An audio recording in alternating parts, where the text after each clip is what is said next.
I used to be a physicist, and I even did a PhD, and then well, with a few colleagues, we started a company to really implement the solar cells we were working on. But on the side, I also went to fashion school just for 2 days a week, and there I met a girl that worked in this shop that I told you about, this 7 designers sharing one shop, and they needed an extra person, so she asked me to join them. And I thought, well, I can't do that, I'm a physicist. I make clothes just for the fun of it. But then I realized that it was kind of my dream not to be a physicist, but to just live off the things that I make. So no more physics, only clothes.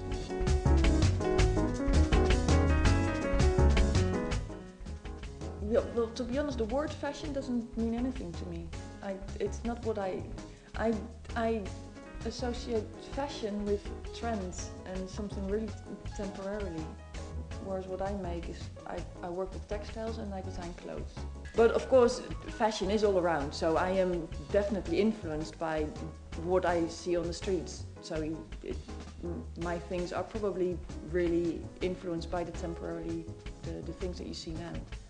But it's not really, I'm not really interested in all those trends and the fashionistas, and it doesn't appeal to me, to be honest.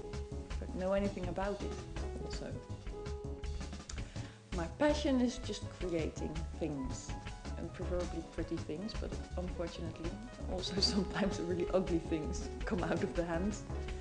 And but I don't only like to make up, so design, but I also actually love to actually make it, so the pattern cutting and the sewing, and even, well, I have some guilty pleasures, like when the knitting, when you have like a really long scarf and all those small stitches nicely lined up, and I love it. I can really enjoy those tiny, well, basically bricks of a bigger thing. And also when I've been sewing and I had a really nice cut somewhere that's really, it fits perfectly, well then I love that. So that is basically my passion, yeah, the finishing, the details.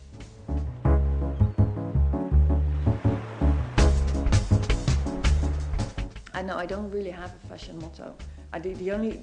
What disturbed me when I started the business, so when I started working in a small shop where I sold my stuff, and we shared the shop with 7 other designers, so one of us was in the shop present 1 time a day. And then when the customers started to wear my clothes, and then they were talking about, I don't think it's sexy. And that was what really bothered me. I thought, well, you buying clothes to just feel sexy? That's not me. I don't want people to buy my clothes and to make them look sexy or something. This sex thing, that really bothers me. So I'm tired of being sexy, basically. So that was a little bit the motto at that time, like 3 years ago. And I still feel a little bit like that, because it didn't change. I think everything evolves around sex, and I don't understand. I really don't get it.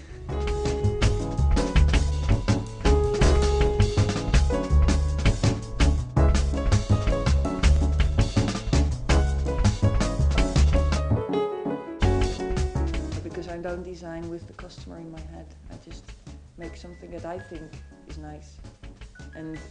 And of course, I try to make a collection that it's a full picture. I don't have the customer in mind when I do that, so I wouldn't know. I would say the people that like my clothes, they're my customers.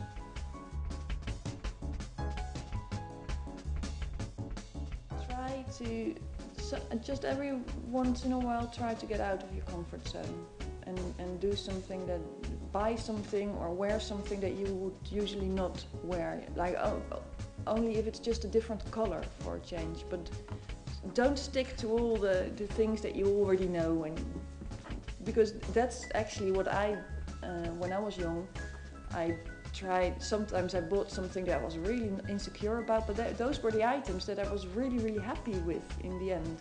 So if you always stick to the things you always do, then it's boring. And you never get the best out of yourself.